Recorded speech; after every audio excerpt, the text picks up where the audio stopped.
We're live. We're live. Well, hello, everybody. Happy Friday. Happy Black Friday. Hope you all had a fantastic Thanksgiving. What was your favorite thing you had yesterday? Stuffing. Okay, there we go. Easy. Sweet potato casserole. Okay. Yes. Anyways, With welcome. the marshmallows? No, it was a prepackaged one, but it had like this praline stuff on top. I'm not it was a really huge good. fan, and I know this is a hot take. A lot of people like it. I think putting marshmallows with like sweet potatoes is weird. Well, you can be wrong. It's fine. Okay. Anyways, welcome to Countdown to Kickoff. We are, I'm Bailey Smith. And I'm Jaron May. And Sorry. I'm still thinking about the marshmallows. About our food that we had yesterday. I had seconds, and I definitely took a really long nap.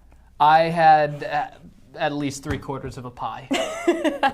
Well, anyways, now that we are full and we are ready to go, we are in round 3 of the FHSAA playoffs. It is the regional finals, and we've got some big games to talk about tonight. Tell them what we're going to talk about. We have 6 local teams. We started the playoffs with 20. We are down to 6, which honestly, you have to go back quite a ways to find 6 Southwest Florida teams all still alive in the third round. Like, this is a really, really good season for all of our Southwest Florida teams. And whether your team is still playing or whether your team isn't, like, you should take a lot of pride in just our area's high school football this year. It has been a lot of fun. Yeah, I think last year, I don't know, it was maybe 3 or 4. I know we had 2 that surpassed this week, went to the Final Four, so maybe we'll have more than that this week. We'll find out. But our game of the week is a big one. It's a rematch from about a month ago. It is Port Charlotte taking on Naples. Do you want to start us off with the Golden Eagles? Sure, yeah. Okay. Naples coming in as the 2 seed, coming off a pretty big win last week as well over St. Petersburg.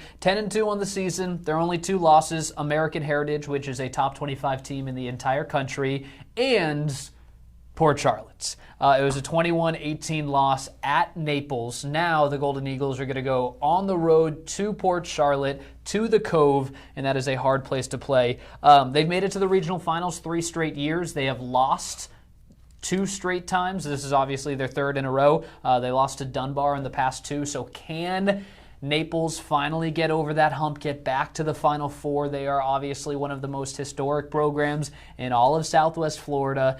Can they get back to their supremacy?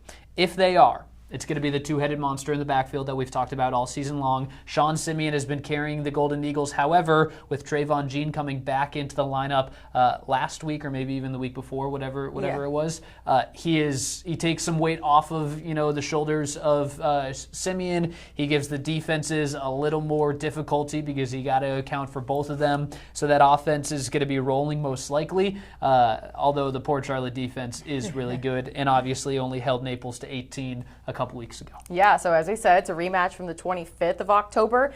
So then this matchup, actually, Port Charlotte just finally got their revenge. Like you said, they had lost the last 3 to Naples. So they had played in the playoffs the past 2 years, gotten knocked out by the Golden Eagles in 2022 and in 2023. And then they had played one other time in 2017, lost that one as well. So they won their first one out of 4 just a month ago. Now they're looking for their second one. Last week, though, they took on Tampa Jesuit, a very big team that usually, we've seen play our Southwest Florida teams in the playoffs before, and we've seen some of our teams fall to them. But Port Charlotte took them down 45-31. Logan Flaherty had maybe one of his best games of the year. 300 passing yards, 112 rushing yards, and 5 total touchdowns. Ike Perry has been one of his go-tos all season long. He had over 200 rushing yards. Eli Pearl receiving over 170. So basically they were just rolling last week, so we're not surprised to see them get that big of a win. But the defense, they're going on a historic season. They're only allowing 16 points per game. As you said, only allowed 18 to Naples, so it's a trend there. And I think that tonight is just, I think they're both 2 big teams. It's the 1, it's the 2 in the region. Yep. But with it being, I've done a lot of games at Port Charlotte this year, and I think that, it's just tough to play them. So are you picking the in Pirates? Their ship or whatever you want to call it. The So Cove. I'm going to go with the Cove. The Cove is what they call it. I'm going to call it a ship, though. I like the ship.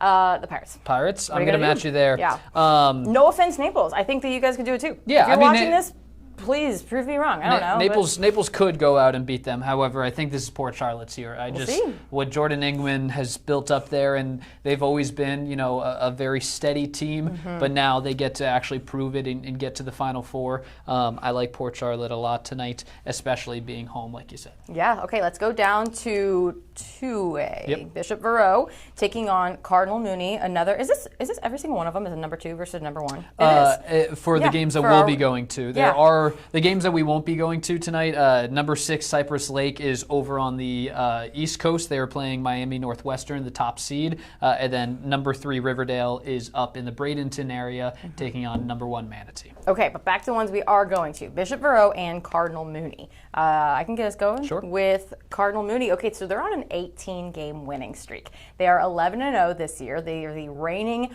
1S 2023 Suburban State champions. So this is going to be big one. They're good. They are only allowing less than 15 points per game, but they're putting up 48 points per game. Names that you need to watch: Coniel Jackson. He's averaging 135 receiving yards per game, and he leads the team with 24 touchdowns. That's so crazy. He's going to be a big one for us to watch. I know we're going to get this one off of the YouTube stream. They are gracious enough to put their highlights online. So tell us how you think the Vikings are going to do. Yeah, Bishop Verot coming in as the 2 seed, 9-3 overall this season. One of those 3 losses, one of the few losses that the Vikings have suffered this season, was to Cardinal Mooney, 49-28. Bishop Verot has been here. I mean, they are a perennial force in these regional finals. They've made it 3 straight years. They lost last season, but back in 2022, they made it to the Final Four. They won their region, made it to the Final Four. So Richie Rode knows, how to handle these bigger games, and this is as big as it gets. Like, this is a rivalry game. If they just played in the regular season, which they do almost every season, they are rivals. Now, you put rivals together in a postseason game, in a regional final, like that is a crazy matchup. Big names to know. We've been talking about him all season. Carter Smith, who just committed to Wisconsin, decommitted from Michigan a couple weeks ago, now is going to Madison to join the Badgers next season. Deshaun Jenkins is having one of the most underrated seasons in all of Southwest Florida. Maybe that's our fault for not giving him enough credit. I have nominated him for ABC 7 Player of the Week multiple times. There you go. 140 yards per game. That is ridiculous by itself. 21 total touchdowns in 12 games. So he's averaging basically 2 touchdowns a game. It is crazy what he is doing. And then defensively, Dwyer Cameron is a name that has popped up in our highlights over the past couple weeks. He's leading the team with 12.5 sacks. So a sack a game. Like, that is really impressive, especially at the high school level. So if Bishop Verot's going to have to play perfect tonight. Like, they are going to have to play their best game of the season if they want to take down Cardinal Mooney. They can do it. They have the talent. They have the coaching to be able to do it. It's just, can they be perfect? They can't have any mistakes against a really stout Cougars team. You go first. I went first last time. I'm going to go local. I believe in the Vikings. I believe in Richie Rode. Although I will say, if they win, it's not going to be a blowout. Like, this is going to be a hard-fought game, no matter who wins, whatever side prevails.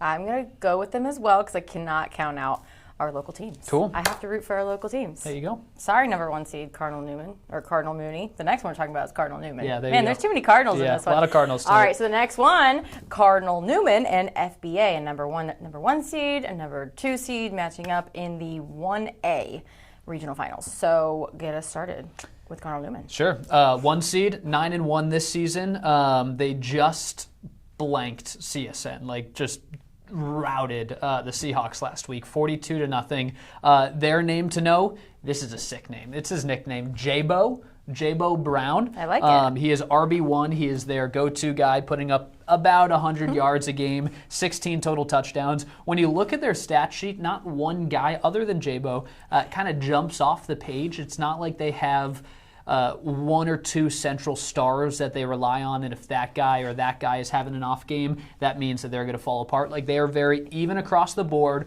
well coached. Defensively, they're probably one of the best defenses in the entire state. They're only allowing just north of 8 points per game, so they've only allowed 86 total points this entire season. The most points that they've given up in a single game is 21. FBA, we know, has a very stout offense, and they put up 21 in the first quarter sometimes. So that's going to be the matchup that I watch for. Newman's defense versus FBA's offense. All right. Well, the Lions coming in, knocking off Benjamin last week at home. It was a 34-20 final.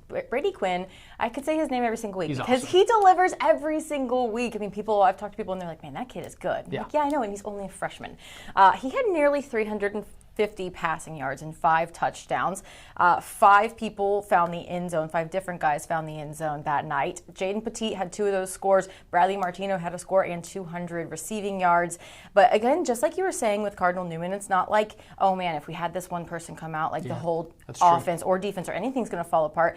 You could just, you look at the roster and every single person plays a key part, and they're all just so good. They're all so good. It helps that like Brady Quinn, he's amazing. Yeah. Like taking nothing away from him, but it helps that he's throwing up to Jaden Petit, who's like 6'3", and Bradley Martino, who's 6'3", 6'4", and these guys are freak athletes. And then you see Sam Sparacio, and he might not be at 6'3", but he is bouldering through that line. But it was a close game last week, back and forth just for a little bit. I was there for the second and third quarters, and it was a little close. But then once that once Benjamin really started to get on their heels, FBA did what they usually do, and they're like, no, I don't think so. Pulled apart in the end, took the win, looking for their 4th straight Final Four appearance.